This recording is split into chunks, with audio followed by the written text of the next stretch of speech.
Hey there guys, and welcome back to the channel, and we're going to be taking a look at my goal setting method and actually doing a full demonstration of exactly how it works. So stick around and see how you can use it to reach your English goals.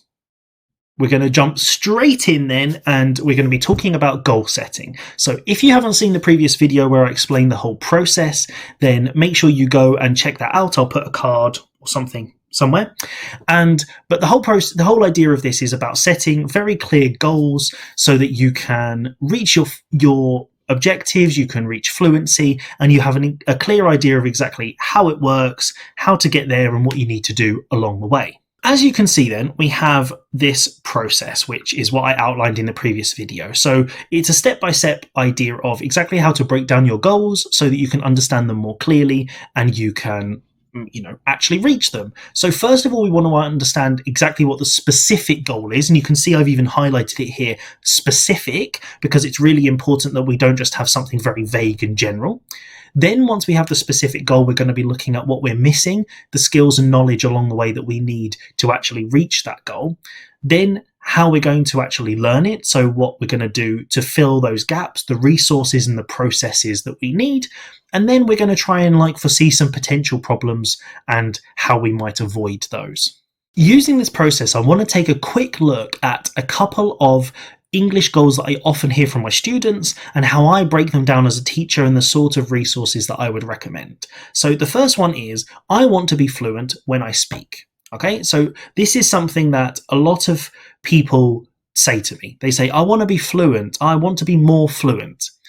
But what does that actually mean? And this is where the specific goal part comes in, that if you don't actually know specifically what you're talking about when you say you want to be more fluent and you can't describe it, how are you ever going to reach it? Usually when someone tells me that they want to be more fluent when they speak or reach fluency, what they normally mean is that when they speak, they want to express their ideas more clearly and in a natural way.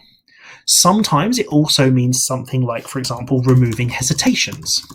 So if you hesitate a lot when you're speaking or you get stuck, then that's something you might want to remove. Okay, so let's consider these two things. To do this then, what do we actually need to be able to express our ideas more clearly in a natural way? What is it that we actually need to be able to do this?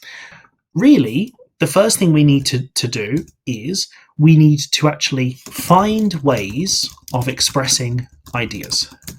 If you don't know the way that people express these ideas, you don't find examples that you can copy, how can you express your ideas clearly? Yes, you can use the words you know and you can put them together in better ways, but really, how do you learn any of those words? You copy them from other people. So the key part of this is, if you want to learn to express yourself more clearly, you can't just speak and speak and speak and speak and speak with nothing else and expect that suddenly your speech is going to just improve. You actually need to change it and focus on the input and then taking that input and turning it into output. That's why in a lesson, for example, with me, if somebody's focusing on this, I always try to really help them, giving them lots of corrections, identifying mistakes, giving them alternatives, because that's giving them the new stuff or the better way of saying things that they can then copy, and next time they will say it in a better way. So really, finding ways of expressing ideas is the first thing, and then it's actually using these ways to express ideas.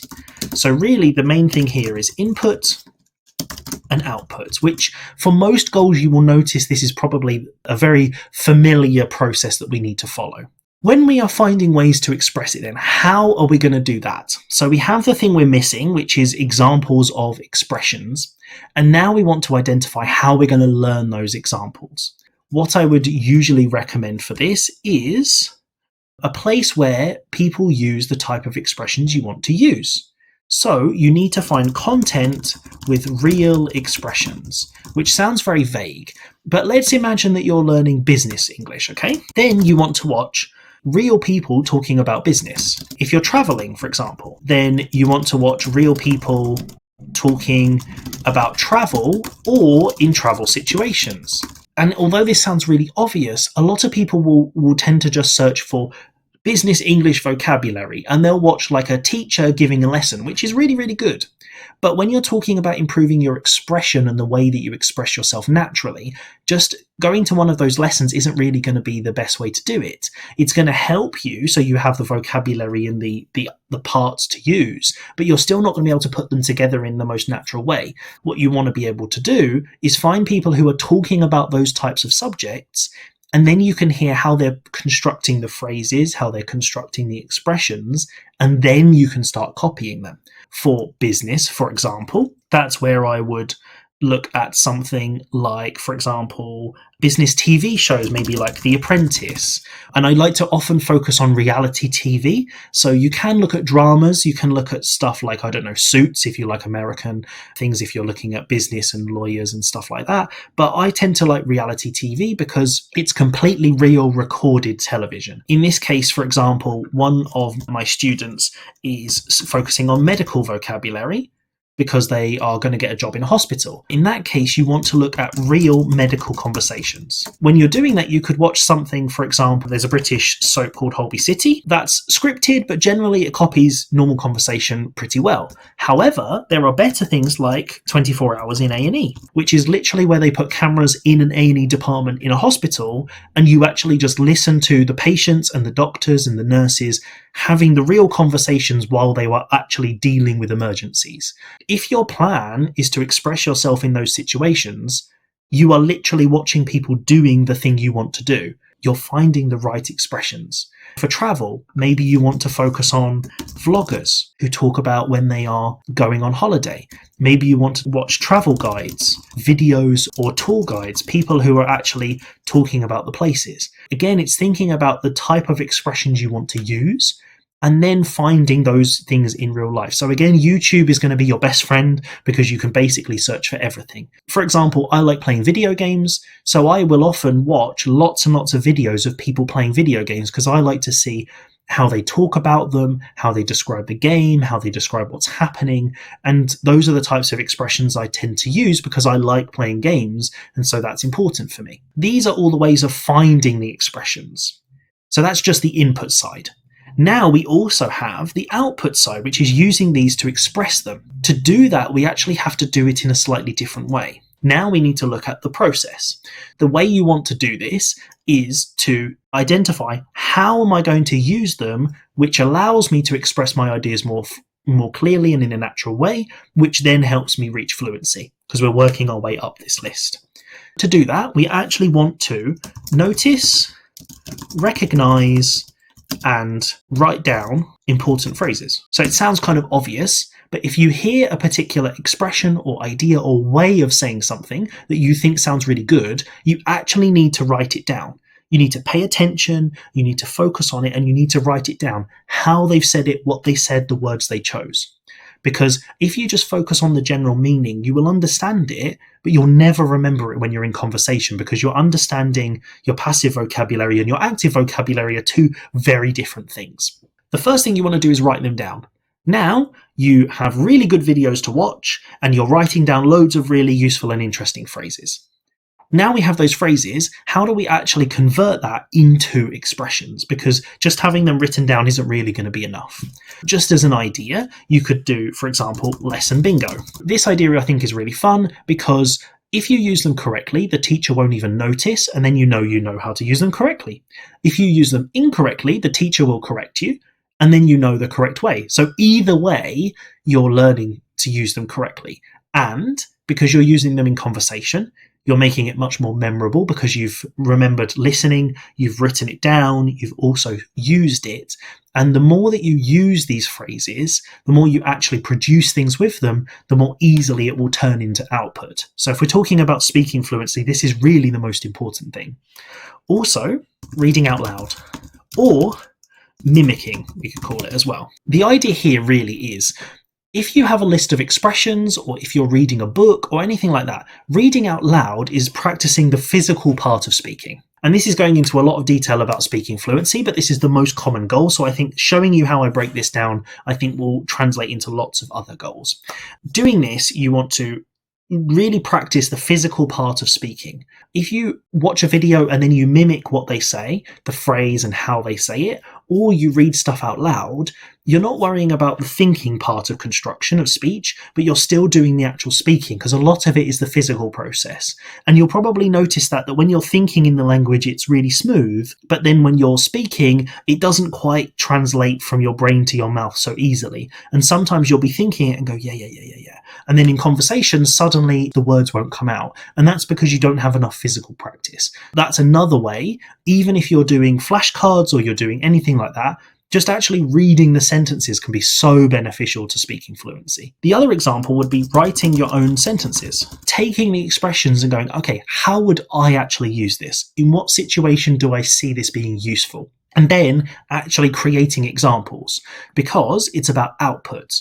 So if you are producing it, written or spoken, you're going to be practicing using it, which means then when you need to use it in conversation, it's much easier to remember and you can do that more easily. This is the basic plan of the skills we need and the resources and the processes we're going to use to reach it. So the final step is, what are the potential problems you foresee? For example, common problems would be, what happens if I'm in the situation and I don't remember any of the phrases I needed? Or what happens if I am trying to say something and I just don't have the words? That happens a lot. This is what makes people feel like they're not making progress. But for me, they're the real key parts. They're the learning points. If you're in a conversation and you don't remember the phrases that you learnt, and then afterwards you're suddenly like, oh yeah, I remember there was this phrase I learnt the other day. That means you need to do more practice so that you remember it more easily. So that means that phrase you don't remember well enough yet. You want to go back, write more examples, use it in lessons more, maybe just read the phrase out loud more often or more regularly, or watch the video again and try to copy what they're saying, reading the subtitles out loud and then listening to how they say it. That tells me I don't know it well enough. Or let's say you're in a situation and you, even with all these phrases that you're learning, there's suddenly a new situation, you don't know how to express yourself and you feel stuck again. Then you want to make a note of that to find that specific situation. Maybe you want to write down what you'd say in your native language and speak to someone who can give you a good translation. So for example, I do this for my students all the time, especially my Italian students. They often give me a list of business expressions and then I help them with the natural translations and different formal and informal versions. This is something that you need to do, that if you find a situation where you don't speak fluently, make a note of that and really notice that idea. Okay, so you really want to say, okay, in this situation I struggled, so how am I going to improve that? I need to find vocabulary to do it. I need to practice it better. Maybe I need to do more listening. And so all of those times where you don't achieve it or you miss it, then you want to work on it that way. Now, if you notice now, instead of just saying I want to be fluent, I have a really clear idea of exactly what I need to learn and how I'm going to do it. All I need to do is get started. And if you remember, that's the fifth step, is just getting started. I think this is a really detailed example, and hopefully it's been really helpful. In the same way, if you said, I can't understand people when they speak, you would break this down in the same way. Or I need to prepare for an interview. You would think about what you need. You don't understand people when they speak, so you need to improve how much you comprehend when you are listening. So how do you do that? You find quality listening resources which are focused in the area which you want to improve, whether that's normal conversation or business language. And then, how do you actually use those resources? Well, if you're doing listening comprehension, what you need to do is actually listen, understand, and teach yourself. The way they're saying this is what matches the words they're saying. So you need to connect those words together, which actually is the listening tip that I talked about last time. And if you haven't already watched that video, again, go check that out somewhere. And that will help you specifically with this goal of where you can't understand people when they speak. If it's for an interview, again, you might want to find example interview answers, as well as watching videos of people having interviews. So there are lots of examples of this, whether it's language exams or actual interviews or pretend interviews. And then you're finding expressions that you can copy, and you can also find the questions so you can prepare for those. So again, it's finding what you need to know, which is what are the questions and how do I answer them? You need to find the resources that are going to teach you that information, and then you need to decide how you're going to practice. Writing example answers, doing practice interviews with the mirror, talking to a teacher and doing different examples. An interview is a very different situation than just having a chat in the pub. This process, although the resources you choose, the processes that you choose are going to be very, very different, if you follow this all the way through, you'll have a really clear idea of exactly what you need.